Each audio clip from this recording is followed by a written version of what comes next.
Hi everyone, welcome to our course. तो हम यहाँ पे जो है आज एक अगेन जो है न्यू सीरीज जो स्टार्ट करने वाली हैं, वो है करंट अफेयर्स की ही सीरीज है ये। एंड बट जो है अभी हम अप्रैल 2022 जो मंथ है, तो वो इसके जो करंट अफेयर्स हैं वो टॉपिक वाइज जो है वो हम यहाँ पे कवर करेंगे। तो सबसे पहले हम यहाँ पे जो है पॉलिटी के करंट अफेयर्स जो है वो कवर करेंगे। आफ्टर दैट जो है हमारे पास इंटरनेशनल रिलेशंस है, इकोनॉमी के करंट अफेयर्स हमारे पास आ जाएंगे। उसके बाद में जो है साइंस एंड टेक के जो है करंट अफेयर्स हो गए, एंड कुछ मिसलेनियस करंट अफेयर्स जो हैं वो भी हम यहाँ पे कवर करेंगे from the April 2022 month. Okay, तो ये जो पॉलिटी के करंट अफेयर्स हैं ये जो है थोड़े से लेंथी हो गए, तो दैट इज वाई जो है इसके जो है दो पार्ट्स बनेंगे पॉलिटी के करंट अफेयर्स के, एंड बाकी फिर जो है धीरे धीरे हम यहाँ पे कवर करेंगे बाकी टॉपिक्स को भी। तो आज जो हम यहाँ पे जो है करंट अफेयर लेके आए हैं वो है पॉलिटी के करंट अफेयर्स, एंड ये जो है इसका पार्ट 1 है, राइट। सो चलिए स्टार्ट करते हैं। हमारा जो आज का टॉपिक है, सबसे पहला टॉपिक जो है जो कि अभी न्यूज में है वो है आर्टिकल 356। हमने जो है जो मार्च के करंट अफेयर्स यहाँ पे कवर किए थे उसमें हमने जो है आर्टिकल 355 के बारे में भी पढ़ा था। एंड वहां पे भी जो हमने देखा था कि कुछ प्रॉब्लम्स चल रही थी, वहां की जो लॉ एंड ऑर्डर की सिचुएशन थी वो खराब थी। तो अभी जो है अप्रैल मंथ के करंट अफेयर्स में जो है हमारे लिए आर्टिकल 356 जो है वो पढ़ना यहाँ पे जो है जरूरी हो जाता है, क्योंकि अभी ऐसा बोला जा रहा है कि वेस्ट बंगाल में जो प्रेसिडेंट रूल जो है वो इम्पोज कर देना चाहिए, उसकी जो है डिमांड यहाँ पे अब उठ रही है। क्योंकि यहाँ पे 10 लोगों की डेथ हो जाती है बीरभूम डिस्ट्रिक्ट में, जिसमें 2 बच्चे थे एंड कुछ और भी यहाँ पे पर्सन थे, राइट, मैन एंड वुमेन थे, एंड उन्हें जो है जिंदा यहाँ पे जला दिया गया था। तो इस तरह की लॉ एंड ऑर्डर की सिचुएशन थी वहां पे। तो अभी ऐसा बोला जा रहा है कि वहां पे जो प्रेसिडेंट रूल है वो इम्पोज कर देना चाहिए। तो अभी जो है हमारे लिए प्रेसिडेंट रूल जो पढ़ना है वो इम्पोर्टेंट हो जाता है हमारे एग्जाम पॉइंट ऑफ व्यू से। So what is the president rule in the Indian context. अब जो है हमारे इंडिया के अकॉर्डिंग, इंडिया के कॉन्स्टिट्यूशन के अकॉर्डिंग जो है प्रेसिडेंट रूल क्या होता है। तो हमारा जो इंडिया का कॉन्स्टिट्यूशन है उसमें जो आर्टिकल 356 है वो यहाँ पे उसमें जो है प्रेसिडेंट रूल जो है वो दिया गया है, and it gives the president of India. Article 356 जो है वो इंडिया के प्रेसिडेंट को जो है पावर देता है कि वो स्टेट गवर्नमेंट को सस्पेंड कर सकता है, एंड उस स्टेट में जो है वो यहाँ पे प्रेसिडेंट रूल जो है वो लगा सकता है। मीन किसी भी स्टेट में अगर लॉ एंड जो ऑर्डर सिचुएशन है वो सही नहीं है, एंड अगर उसे ऐसा फील होता है कि वहां पे प्रेसिडेंट रूल जो है वो लग जाना चाहिए, वहां की जो गवर्नमेंट है वो कॉन्स्टिट्यूशन के अकॉर्डिंग जो है अपना काम नहीं कर पा रही है, तो वहां पर प्रेसिडेंट रूल जो है वो लगाया जा सकता है। प्रेसिडेंट के पास ये पावर है। Okay, and if he is satisfied that a situation has arisen in which the government of the state cannot be carried on in accordance with the provisions of the constitution। okay, तो जब यहाँ पे उस state में president rule लग जाता है तो उसे हम जो है स्टेट इमरजेंसी बोलते हैं, या फिर कॉन्स्टिट्यूशनल इमरजेंसी भी उसे बोला जाता है। तो इम्प्लीकेशंस क्या होती हैं इसके, प्रेजेंट रूल लगने के बाद में जो है क्या क्या चीजें होती हैं, क्या क्या चेंजेस आते हैं। तो जब यहाँ पे प्रेजेंट रूल लग जाता है तो जो काउंसिल होती है ना मिनिस्टर्स की, वो भंग हो जाती है। There would be a no council of minister. जब यहाँ पे स्टेट जो है वहाँ की पार्टी को ही, जो स्टेट गवर्नमेंट को ही जो है यहाँ पे बंद एक तरह से रद्द कर दिया गया है, तो ऑब्वियसली काउंसिल ऑफ मिनिस्टर का मतलब ही नहीं बनता है। तो अब जो स्टेट है वो यूनियन गवर्नमेंट के डायरेक्ट कंट्रोल में आ जाती है, एंड वहां पे अब जो गवर्नर होते हैं उस स्टेट के, वो सारी प्रोसीडिंग्स को हेड करते हैं। एंड ये जो गवर्नर है वो इंडिया के प्रेसिडेंट को रिप्रेजेंट करते हुए वहां की सारी जो प्रोसीडिंग्स है उन्हें वो क्या करते हैं, उन्हें जो है वो हेड करते हैं। ओके, जितनी भी मीटिंग्स वगैरह होती है वहां पे गवर्नर जाते हैं।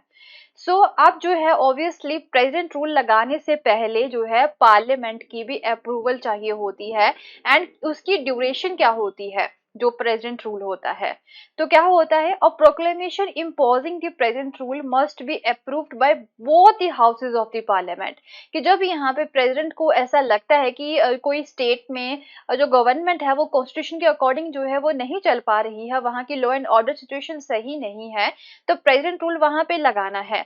तो ये जो प्रोक्लेमेशन होती है ना प्रेसिडेंट के द्वारा, इसे जो है दोनों ही हाउसेज जो है पार्लियामेंट के वो पहले अप्रूवल देते हैं with in the 2 months, right. जब यहाँ पे प्रेसिडेंट रूल की प्रोक्लेमेशन जो है वो यहाँ पे की जाती है बाय द प्रेसिडेंट, तो उसकी प्रोक्लेमेशन के 2 महीने के बीच में ही जो है यहाँ पे अप्रूवल देनी होती है by both houses of the parliament and within the 2 month from the date of the issue.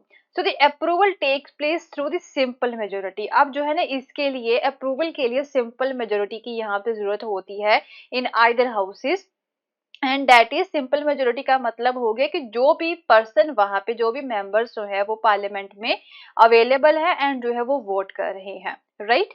So initially जो प्रेजेंट रूल होता है वो 6 महीने के लिए लगाया जाता है, एंड फर्दर जब अगर यहाँ पे देखा जाए कि वहां की सिचुएशन अभी भी सही नहीं है, तो प्रेजेंट रूल को जो है उसे एक्सटेंड किया जा सकता है 3 सालों के लिए। मैक्सिमम पीरियड जो है वो 3 साल का हो सकता है with the approval of the parliament every 6 months में। हर 6 महीने करके जो है उसे बढ़ाया जाता है। पहले जैसे 6 महीने के लिए लगाया जाता है, फिर दोबारा से अगले 6 महीने के लिए उसे बढ़ाया जा सकता है।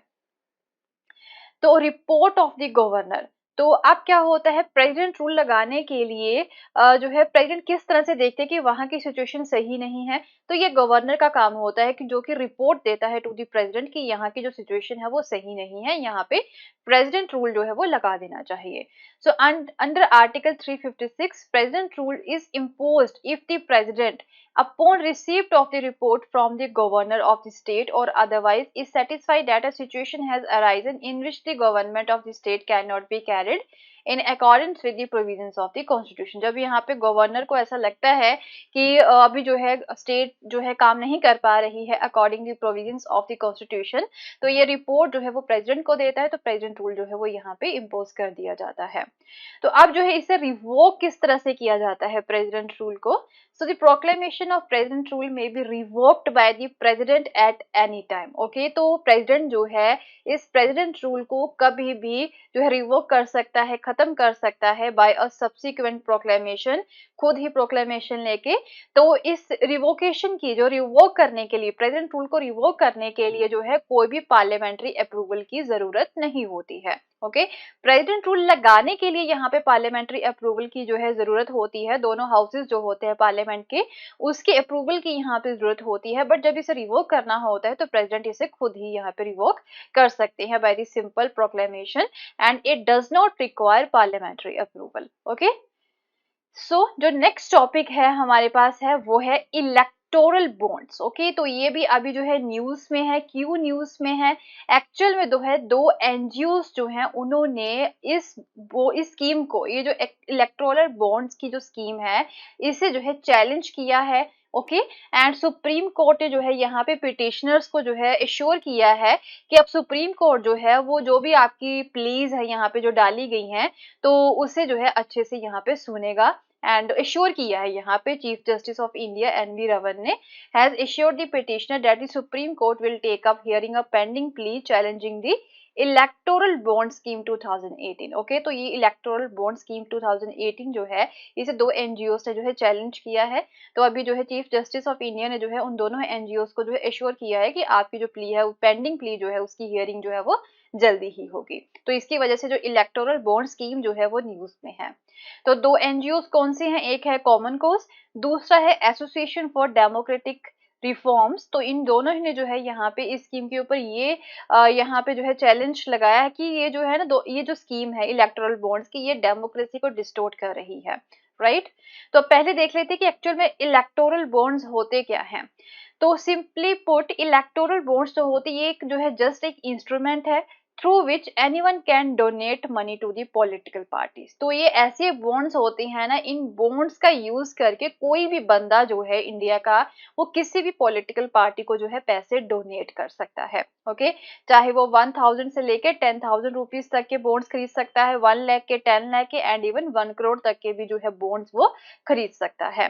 तो ये जो इलेक्टोरल बॉन्ड्स होते हैं ना, इसे किसी भी जो स्टेट बैंक ऑफ इंडिया की ऑथराइज्ड ब्रांच है, तो आपको ये यहाँ पे पता चल जाना चाहिए कि एसबीआई जो है ये गवर्नमेंट बैंक है, तो एसबीआई की कोई भी ऑथराइज्ड ब्रांचेस जो है वहां से इन इलेक्टोरल बॉन्ड्स को जो है खरीदा जा सकता है। So as such a donor is required to pay the amount via a cheque और अ डिजिटल मैकेनिज्म। तो अब जो है इस इलेक्टोरल बॉन्ड को खरीदने के लिए कोई भी बंदा जो है चेक देके या फिर डिजिटल मैकेनिज्म के थ्रू जो है यहाँ पे इन इलेक्टोरल बॉन्ड्स को खरीद सकता है फ्रॉम द एसबीआई की कोई भी ब्रांच से। So the donor can then give this bond to the party or parties of their choice. तो फिर इन बॉन्ड्स को खरीद के फ्रॉम द एसबीआई वो जो डोनर होता है वो अपनी चॉइस की किसी भी पार्टी को जो है ये बॉन्ड जो है वो दे सकता है। फिर उसके बाद में जो पॉलिटिकल पार्टी, जिस पॉलिटिकल पार्टी को ये बॉन्ड दिया होता है वो फिर इस बॉन्ड को जो है वो यूज कर सकती है, राइट, पैसे वो निकलवा सकती है। So the political parties can choose to encash such bonds within 15 days of receiving them. जब कोई बंदा जो है, कोई भी बंदा जो है यहाँ पे जब किसी पॉलिटिकल पार्टी को ये बॉन्ड देता है तो वो पॉलिटिकल पार्टी को जो है क्या करना होता है कि 15 दिन के बीच में ही जो है इसे इनकैश करवाना होता है इन बॉन्ड्स को। एंड फिर जो है अपने जो भी इलेक्टोरल के जो भी उनके एक्सपेंसेस होते हैं, इलेक्शन के समय में जो भी एक्सपेंसेस होते हैं उसमें इस फंड को वो यूज कर सकते हैं। So any party that is registered, अब किस पार्टी को जो है ये इलेक्टोरल बॉन्ड्स जो है वो दिए जा सकते हैं? जो पार्टी यहाँ पे रजिस्टर्ड है एंड उसने जो है एटलीस्ट जो यहाँ पे पूरी वोटिंग हुई है ना उसका एटलीस्ट 1% जो है वो सिक्योर की है वोटिंग में। ओके, जितनी यहाँ पे वोटिंग हुई है, सपोज कीजिए यहाँ पे एक जगह पे 75% जो है वो वोटिंग हुई है, एटलीस्ट 75% का जो है 1% वोट जो है वो यहाँ पे उस जो पार्टी है, पॉलिटिकल पार्टी है, उसे वोटिंग होनी चाहिए, राइट। तो जनरल असेंबलीज में जो यहाँ फिर असेंबली इलेक्शंस में जो है उसे वोटिंग में इतनी वोट्स 1% वोट जो है उसे यहाँ पे मिलनी चाहिए, वो जो पॉलिटिकल पार्टी है वो एलिजिबल है to receive the electoral bonds.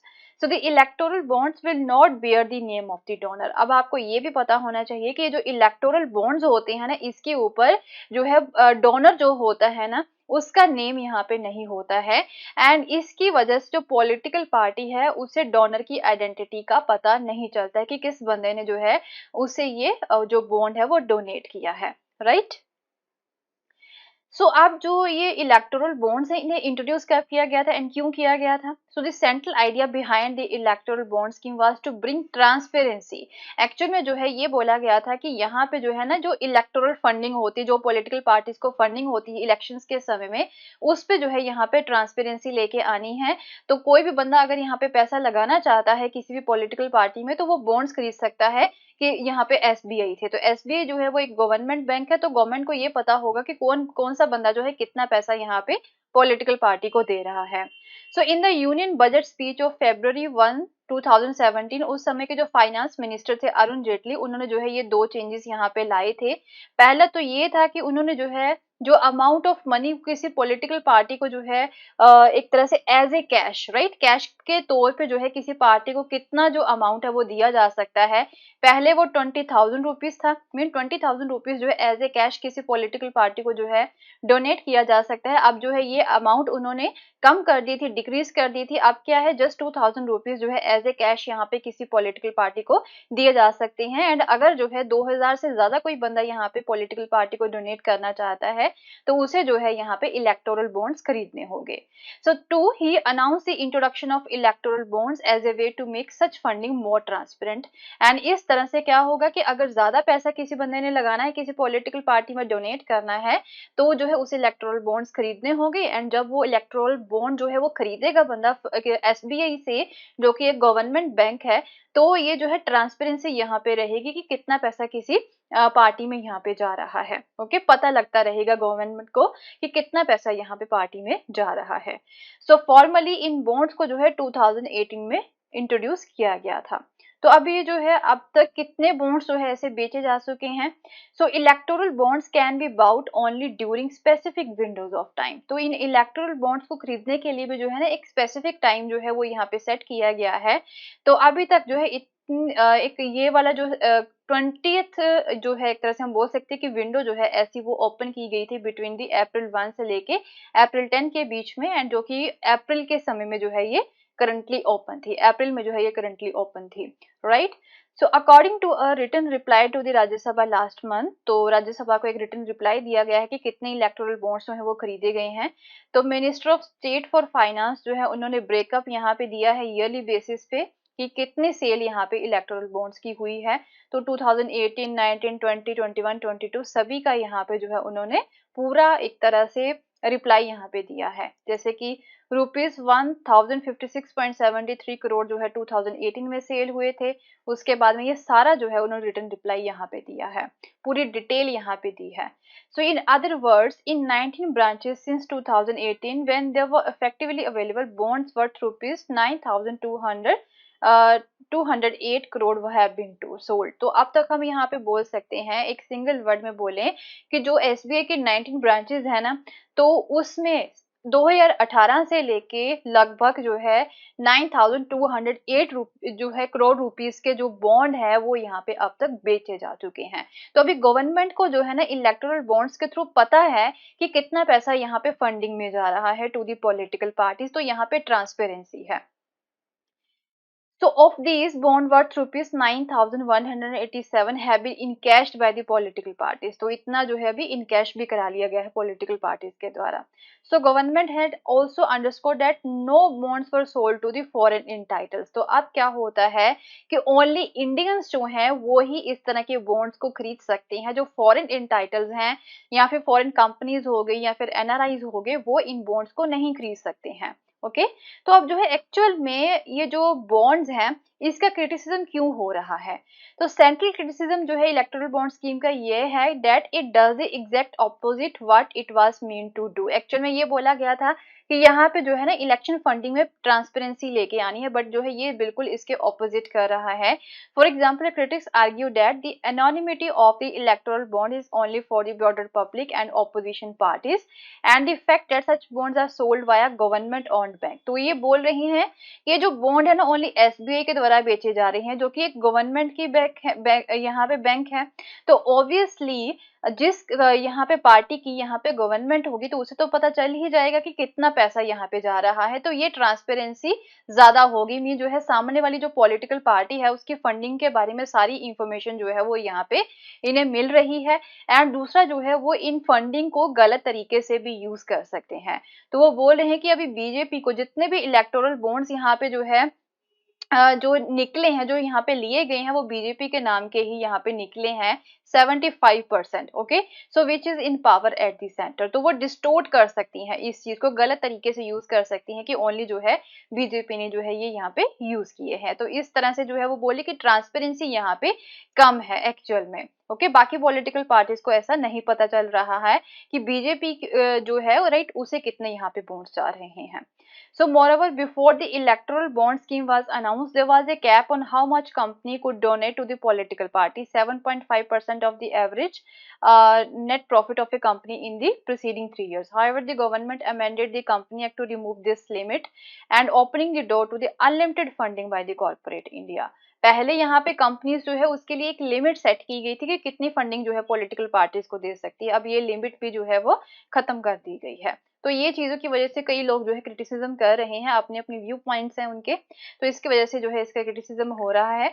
But however हमारे लिए इलेक्टोरल बॉन्ड्स को पढ़ना जो है वो जरूरी था कि एक्चुअल में ये होते क्या है। तो इलेक्टोरल बॉन्ड्स जो है वो प्रीलिम्स पर्पज से जो है आपके लिए काफी ज्यादा इंपॉर्टेंट हो सकते हैं, राइट। तो अभी सुप्रीम कोर्ट में जो है काफी ज्यादा पेंडेंसी भी चल रही है केसेस की। तो एक्चुअल में जो है पेंडेंसी क्यों है, क्योंकि यहाँ पे जो है ना वैकेंट पोस्ट बहुत ज्यादा अवेलेबल है सुप्रीम कोर्ट में, एंड नई रिक्रूटमेंट यहाँ पे अभी हुई नहीं है, एंड कई सारे जो करंट जजेस है वो रिटायर भी हो रहे हैं। तो कंसर्न क्या है, ये retirement came at A time, अब ये जो रिटायरमेंट है उस समय में हो रही है when the court is in the process of studying itself after a particular brutal waves of the pandemic. Actual में पहले 2 साल यहाँ पे पेंडेमिक रहा है तो सारे जो थे यहाँ पे ऑनलाइन ही हो रहे थे, जो भी सुनवाई हो रही थी, बट एक्चुअल में अब जो है ऑफलाइन सुनवाई होगी। तो उस समय में जब यहाँ पे जजेस की जरूरत है तो उनकी जो है रिटायरमेंट यहाँ पे हो रही है, तो ऑब्वियसली यहाँ पे इवन पेंडेंसी भी ज्यादा है। तो इंडिया का जो लीगल सिस्टम है ना उसमें काफी ज्यादा जो है अब बैकलॉग है पेंडिंग केसेस की पूरे वर्ल्ड में, राइट। इंडिया का लीगल सिस्टम इतना पीछे जा रहा है, अराउंड 30 मिलियन पेंडिंग केसेस है यहाँ पे। So this number is continuously increasing and this itself show the inadequacy of the legal system। तो ये जो पेंडेंसी का जो नंबरिंग है ना वो कंटिन्यूसली बढ़ता ही जा रहा है, ये पेंडेंसी कम नहीं हो रही है। है, तो इसके थ्रू हम ये बोल सकते हैं कि जो लीगल सिस्टम है ना वो इनएडिक्वेट है हमारे इंडिया का। And also due to this backlog, तो इस बैकलॉग की वजह से जो है ना कई सारे जो प्रिजनर्स हैं वो जेल में अभी वेट कर रहे हैं कि उन्हें उनके अभी ट्रायल ही नहीं हुआ है। वो 6-6 महीने, साल-साल तक जो है जेल में ही जो है अपनी सजा भुगत लेते हैं एंड अभी उनका ट्रायल भी यहाँ पे नहीं हुआ होता है। So pendency in the Supreme Court, तो अगर हम डाटा की बात करें, सुप्रीम कोर्ट के डाटा की बात करें, तो यहाँ पे 70,362 केसेस जो हैं वो यहाँ पे पेंडिंग है, ओनली सुप्रीम कोर्ट की अगर हम यहाँ पे बात करें। बाकियों की तो बात अलग है, ओनली सुप्रीम कोर्ट में ही जो है इतने केसेस जो है अभी पेंडिंग है। And over 19% of them are ready to be placed before a bench, तो इनमें से 70,362 में से जो है 19% केसेस जो है वो अभी रेडी भी हैं कि वो जो है उसे सामने लेके जाया जाए बेंच पे for the judicial hearing, and as they have not completed the required preliminaries. Okay, तो जो है अभी कुछ जो रिक्वायर्ड प्रिलिमिनरीज होती हैं, कुछ डॉक्यूमेंट्स वगैरह चाहिए होते हैं, तो वो अभी रेडी भी नहीं है। 19% केसेस ऐसे हैं कि उनके डॉक्यूमेंट्स ही पूरे नहीं हैं। So while 52,000 are admission matters and 18,000 are regular hearing cases. So the number of constitution bench cases total 422. तो total benches कितने हैं जो hearing करते हैं, वो only है 422। 70,000 cases जो है वो यहाँ पे 422 benches जो है वो hearing करेंगे। So the Supreme Court has only recently resumed full physical hearing after 2 years of the virtual system। तो अभी पता है pandemic की वजह से, कोविड की वजह से, कोविड-19 की वजह से यहाँ पे जो है वर्चुअली सारा काम हो रहा था, तो अभी जो है फिजिकल हियरिंग्स जो है वो अभी स्टार्ट होनी है, तो इतना ज़्यादा पेंडिंग जो है केसेस यहाँ पे पड़े हुए हैं, तो ये बहुत बड़ी प्रॉब्लम है इंडिया में। पूरे वर्ल्ड में जो है इतने केसेस किसी भी कंट्री में नहीं है पेंडिंग। ओके, तो कई सारे स्टेप्स यहाँ पे जो है गवर्नमेंट के द्वारा लिए गए हैं टू रिड्यूस दी पेंडेंसी, वो देखते हैं। तो गवर्नमेंट ने जो है एक नेशनल लिटिगेशन पॉलिसी जो है 2010 की वो यहाँ पे अडॉप्ट की है, सो डैट की जो है to transform the government into an efficient and responsible litigant, so that की गवर्नमेंट जो है ना वो एक जो है एफिशिएंट एंड रिस्पॉन्सिबल लिटिगेंट बन जाए। And all states formulated, and even central government ने भी जो है यहाँ पे ये पॉलिसी बनाई है, दूसरी तरफ जो स्टेट्स हैं उन्होंने भी जो है इसी तरह की जो पॉलिसीज है वो यहाँ पे अपनाई है, फॉर्मुलेट की है। सो legal information management and briefing system जो है वो यहाँ पे 2015 में बनाया गया था, सो डैट के जो है केसेस की, ओके, केसेस की अच्छे से ट्रैकिंग यहाँ पे हो सके, to which the government is a party, and जिसमें जो है अभी गवर्नमेंट भी पार्टी है, क्योंकि गवर्नमेंट के नाम के केसेस जो है ना वो यहाँ पे लगे हुए हैं, तो उसकी वजह से जो है ना यहाँ पे उनका भी एक पूरा सिस्टम बनाया गया है, उनकी भी एक हम बोल सकते हैं लाइब्रेरी यहाँ पे बनाई गई है। So the Supreme Court had advised the center that criminal sentenced to the imprisonment for 6 months or a year should be allocated social services। तो अभी जो है इतनी पेंडेंसी की वजह से जो सुप्रीम कोर्ट है उन्होंने भी गवर्नमेंट को, सेंटर को एडवाइस किया है कि ऐसे क्रिमिनल जिन्हें जो है 6 महीने या फिर साल की ही सजा सुनाई गई है, उन्हें जो है जेल में डालने की बजाय यहाँ पे उन्हें सोशल सर्विस एलोकेट कर दिया जाए, सो डैट कि यहाँ पे जो है प्रिजन्स भरती जा रही हैं, जेल्स जो है वो बढ़ती जा रही हैं, तो वहां पे रश को कम करने के लिए ऐसा किया जा सकता है। ओके, तो अभी जो एक्चुअल में जो जरूरत क्या है, किस तरह से हम इस प्रॉब्लम को सोल्व आउट कर सकते हैं, तो ये जो नेशनल लिटिगेशन पॉलिसी थी ना ये 2010 में जो है लाई गई थी, इस प्रॉब्लम को, पेंडेंसी की प्रॉब्लम को जो है सोल्व आउट करने के लिए, तो इसे जो है रिवाइज करने की जरूरत है according to the time. And promotion of the alternative dispute resolution mechanism to encourage mediation. अब क्या होता है कि कुछ जरूरी नहीं है कि यहाँ पे हियरिंग के थ्रू ही रेजोल्यूशन लाया जाएगा, कुछ और भी तरीके के थ्रू जो है यहाँ पे केसेस को रिजॉल्व किया जा सकता है। कोई बंदा यहाँ पे मीडिएशन कर ले, यहाँ पे दो पार्टीज को समझा के भी जो है यहाँ पे रिजॉल्व कर सकता है केसेस को। And coordinated action between the government and judiciary, तो यहाँ पे गवर्नमेंट एंड जो जुडिशरी है दोनों की तरफ से यहाँ पे कोऑर्डिनेटेड एक्शन जो है वो यहाँ पे लेने होंगे, एक दूसरे की हेल्प यहाँ पे करनी होगी। So the judicial capacity should be strengthen in the lower court, जो लोअर कोर्ट है यहाँ पे, ओके, जो डिस्ट्रिक्ट कोर्ट्स हो गए या फिर हाई कोर्ट्स हो गए, वहां की जो जुडिशियल कैपेसिटी है ना उसे यहाँ पे मजबूत करना होगा, सो डैट की जो हायर कोर्ट्स है उनका बर्डन यहाँ पे कम हो जाए। क्या होता है यहाँ पे जो जैसे डिस्ट्रिक्ट कोर्ट्स होते हैं वहां पे अच्छे से हियरिंग नहीं होती है, वो सीधा जो है वहाँ पे जो सॉल्व आउट नहीं कर पाते हैं केसेस को, तो लोग जो है वो हाई कोर्ट्स में चले जाते हैं या फिर सुप्रीम कोर्ट्स में चले जाते हैं, एंड वहाँ पे जजेस है नहीं, वहाँ पे जो है पेंडेंसी बढ़ती जा रही है। तो जो लोअर कोर्ट्स है ना, उनकी कैपेसिटी जो है वो यहाँ पे बढ़ानी होगी। सो जुडिशरी के ऊपर जो है अभी थोड़ा सा एक्सपेंडिचर करने की जरूरत है, and improve the courts case management and court automation system जो है उसे इम्प्रूव करना होगा, एंड ऑनलाइन सिस्टम जो होता है ना वो यहाँ पे अच्छे से चलाना होगा इनके through, and subject specific benches जो होते हैं। ओके, तो क्राइम के अकॉर्डिंग मीन कौन सा क्राइम जो है किस बेंच के पास जाएगा, यहाँ पे सब्जेक्ट स्पेसिफिक बेंचेस जो है वो यहाँ पे क्रिएट करने होंगे, and robust internal dispute resolution mechanism बनाना होगा। जजेस should write shorter and more pointed judgments, तो पहले जजमेंट्स जो है वो लिखते जाते हैं, तो लिखने में भी जो है काफी टाइम जाता है जो जजमेंट्स यहाँ पे सुनाई जाती हैं।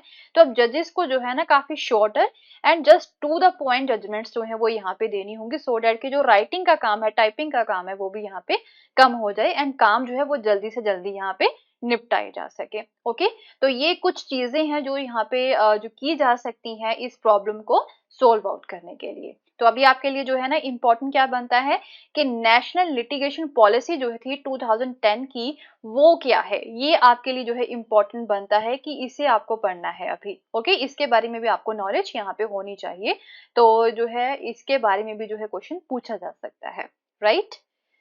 So will continue with the same topic in our next video. तो नेक्स्ट वीडियो में अब जो है हम यहाँ पे पॉलिटी का जो पार्ट 2 है वो यहाँ पे कवर करेंगे, उसके कुछ इंपॉर्टेंट करंट अफेयर्स जो है वो यहाँ पे कवर करेंगे। सो मिलते हैं अपनी नेक्स्ट वीडियो में, एंड अगर आपको मेरा कोर्स पसंद आया तो इसे शेयर करना ना भूलें। Thank you so much, have a nice day, bye bye.